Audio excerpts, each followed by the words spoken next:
नमस्कार दोस्तों, HTML tutorial series के इस एक और शानदार ट्यूटोरियल में हम बात करेंगे कि कैसे आप HTML को यूज कर अपने वेब पेजेस में डेटा को एक सिस्टमेटिक एंड ऑर्गेनाइज्ड वे में रिप्रेजेंट कर सकते हो। So let's begin.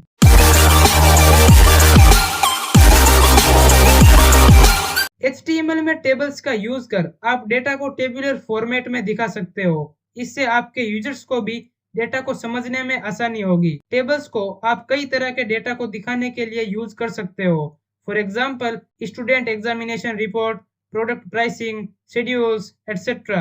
HTML में टेबल्स क्रिएट करने के लिए हमें 4 प्राइमरी टैग्स की जरूरत पड़ती है। पहला है टेबल टैग। एक टेबल बनाने के लिए सबसे पहले आपको इसी टैग को लिखना होता है। ये पूरी टेबल को रिप्रेजेंट करता है। इसको विजुअलाइज करने के लिए आप ऐसा मान सकते हो कि टेबल टैग एक कंटेनर है जिसमें बाकी सारे टेबल रिलेटेड एलिमेंट्स को रखा जाता है। दूसरा है टेबल रो टैग। यहाँ पर tr टेबल रो के लिए as a short form use किया गया है। बेसिकली इस टैग का यूज टेबल्स में रोज बनाने के लिए होता है। तीसरा है th टैग। th का मतलब है टेबल हेडर। इस टैग का यूज कॉलम हेडिंग्स लिखने के लिए किया जाता है। फाइनली अब बात करते हैं td टैग के बारे में। td टैग यहाँ पर टेबल डेटा को रिप्रेजेंट करता है। इस टैग का यूज कर आप टेबल सेल्स में डेटा एंट्री कर सकते हो। अभी हमने जो कुछ भी सीखा उसको प्रैक्टिकली अप्लाई कर एक टेबल क्रिएट करते हैं। तो VS कोड को ओपन कर लेते हैं और यहाँ पर मैं एक चीज़ क्लियर कर दूं कि अगर आपने हमारी पिछली वीडियोस देखी हैं तो आपको पता होगा कि उन वीडियोस में मैंने नोटपैड को यूज़ किया है, लेकिन अब धीरे धीरे हम थोड़े एडवांस्ड लेवल कंसेप्ट्स की ओर बढ़ रहे हैं। सो इन कंसेप्ट्स को प्रैक्टिस करने के लिए हमें एक बढ़िया IDE की नीड थी। सो हम VS कोड को यूज़ कर रहे हैं। बट पॉइंट ये है कि अगर आपको VS कोड पर काम करना नहीं आता तो जल्दी ऊपर आई बटन पर क्लिक करो और वहाँ पर आपको VS कोड का फुल ट्यूटोरियल मिल जाएगा। ओके, तो यहाँ पर मैंने एक वेब पेज का बेसिक स्ट्रक्चर लिख लिया है और अब शुरू करते हैं टेबल कंस्ट्रक्शन को। तो टेबल क्रिएट करने के लिए हम यहाँ पर टेबल टैग का यूज़ करेंगे और अब हम यहाँ पर एक रो बनाते हैं और इस रो में हम कुछ कॉलम हेडिंग्स लिखेंगे। तो सबसे पहली हेडिंग लिखते हैं नेम। सो बेसिकली हम यहाँ पर एक स्टूडेंट एग्जामिनेशन रिपोर्ट टेबल बना रहे हैं जिसमें हम कुछ स्टूडेंट्स के नाम दिखाएंगे और उनके कुछ सब्जेक्ट्स में कितने नंबर आए वो वहाँ पर हम डिस्प्ले करवाएंगे। तो यहाँ पर कुछ सब्जेक्ट की हेडिंग्स डाल देते हैं जैसे कि फिजिक्स और केमिस्ट्री और मैथमेटिक्स। ओके, सो अब इस फाइल को सेव करते हैं और इसका आउटपुट चेक करते हैं। तो यहाँ पर आप देख सकते हो कि इसने 4 कॉलम्स क्रिएट कर दिए हैं। पहला नेम है और बाकी 3 यहाँ पर सब्जेक्ट्स है। सो अब इस टेबल में हम कुछ एंट्रीज फीड करते हैं। तो उसके लिए हम एक और रो यहाँ पर क्रिएट करेंगे और डेटा डालने के लिए हम यहाँ पर td टैग का यूज़ करेंगे।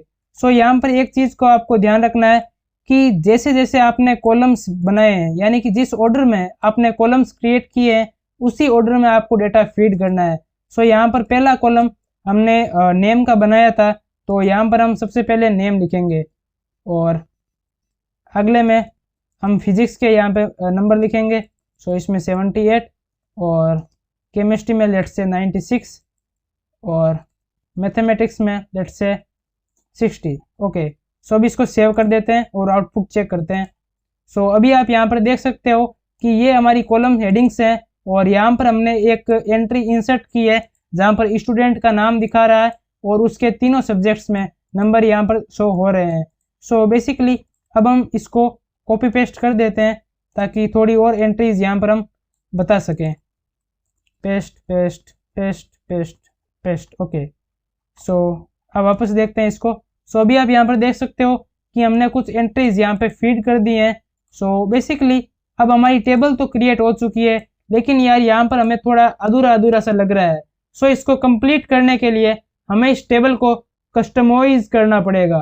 तो जहाँ पर कस्टमाइजेशंस की बात आती है वहाँ पर हम स्टाइल टैग को यूज़ करते हैं। तो ये रहा हमारा स्टाइल टैग और जैसा कि आप इस टेबल में देख सकते हो कि यहाँ पर बॉर्डर्स की कमी है। तो बॉर्डर लगाने के लिए हम यहाँ पर टेबल एलिमेंट में और th एलिमेंट में और td टैग में हम यहाँ पर बॉर्डर डाल देते हैं।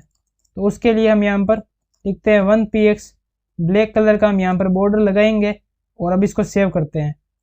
तो अभी आप यहाँ पर देख सकते हो कि बॉर्डर्स आ तो गए हैं, लेकिन हर एक चीज़ के बॉर्डर अलग अलग दिखाई दे रहे हैं।